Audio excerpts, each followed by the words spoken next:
the point is that we're at a moment where all things are happening at once. The storms, the winds, and what I just heard on the radio that, you know, we're way warmer than normal. And he's only talking about there being no El Nino. It doesn't matter what's going on in the water, of the air. Well, no, not exactly. But they're not mentioning the blob off the coast. This vast blob of warmer water. And from what I remember of a weather map somebody sent or posted, the circulation is coming clockwise. Like there's a huge gyre of wind in the North Pacific, off British Columbia, south of Alaska. It's called the Gulf of Alaska, and we're on the southern edge of it. And there's a huge gyre, and it usually goes the other way. Or the wind, rather, no, it's pushed aside, and the wind comes from Hawaii. But this time the wind is coming from Hawaii, and the rest of Polynesia, or wherever else in the tropics it's coming from, is coming around the other way down from the northwest. Usually weather for the northwest is going to be the Gulf of Alaska weather. It's heavy winter storms, you know. And then we haven't had a continental freeze lockdown. We'll probably get one when the continental freeze begins. It spills over onto this side of the continent, but the Pacific always pushes it off. 3-4 weeks we've had. I'd be surprised if we had more than 2 this year.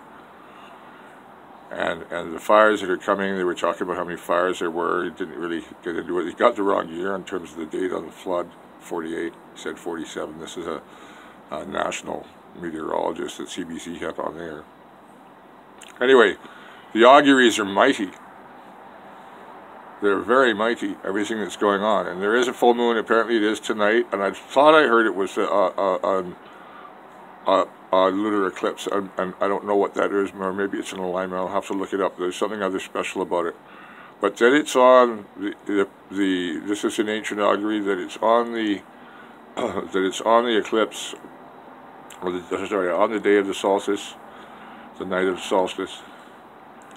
Maybe if it's after, especially if it's at the exact moment, that would be crazy. But in terms of what it would mean, right? But in terms of the ancient auguries. And then you've got a meteor shower. And you've got an embattled king, an embattled mad king in the adjoining country. Revolution in the streets of France, of a kind that hasn't been seen in many, many centuries. Reminds me of the Peasants' Revolt in England, actually, is what it does. What their demands are, it's very similar to what they wanted. You know, government for everyone, by everyone. So they want direct democracy, they want a referendum on a new constitution, they want an end to the Fifth Republic. I heard it all. I had a video, I posted it on Facebook, I'll post it around my other web media. It takes a long time to get it all done, to post, you know. And yeah, the mighty turning of the world, and you know, Trump being an idiot and pulling troops out of Syria, where they never should have gotten into in the first place. Vlad's all happy about it. Vlad, you're doing well, buddy. Vlad's enjoying his show he's causing, I'll say that, you know. But he's got other problems coming at him, he knows it. He's also got people biting at his ass. I wouldn't want to have Ramzan Kadyrov as somebody who said he was your friend. You know, like, come on now. This is the world, this is a big wide world we're talking about, right? That's just, nobody is ever permanent, you know. Putin's not permanent. Nobody's permanent. We're not permanent. The dream that we would live, you know, for tens of thousands of years in an advanced civilization and span the galaxy, well, I'll tell you what, we run out of time for that, okay?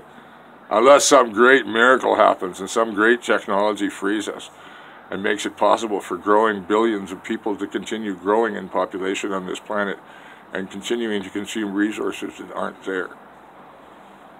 Rats in a cage is what it is, you know. And yeah, head for the mountains, head for the north, head for the high seas, head for where you might survive. Just enjoy it while it's here, because you won't survive either, okay?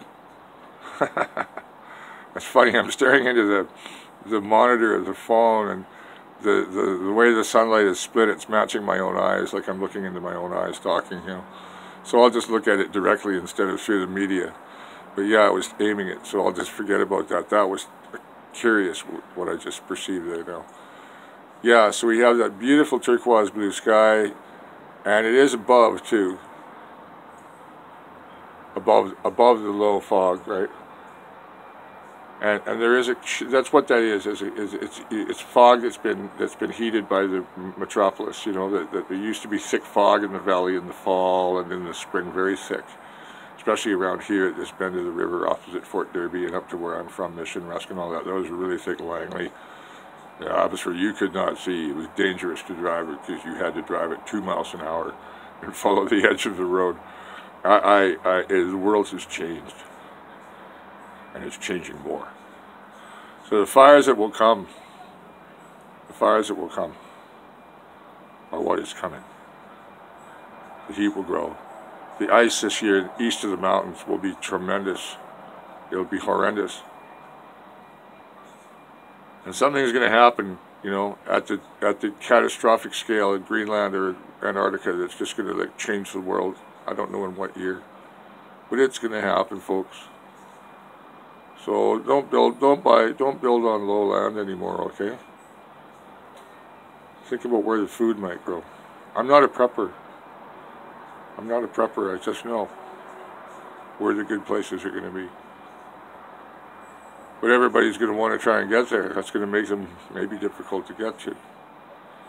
So go now. Start the migration. Really, I'm really serious about this. You know, I'm sounding like a crazy man, but people will say I am. Right? But somebody has to be, to know what's going on here. I think you're understanding me, aren't you? So, I got my little hummingbird friends, you see? They're coming by. Hey buddy, come on back, have a drink. There he is.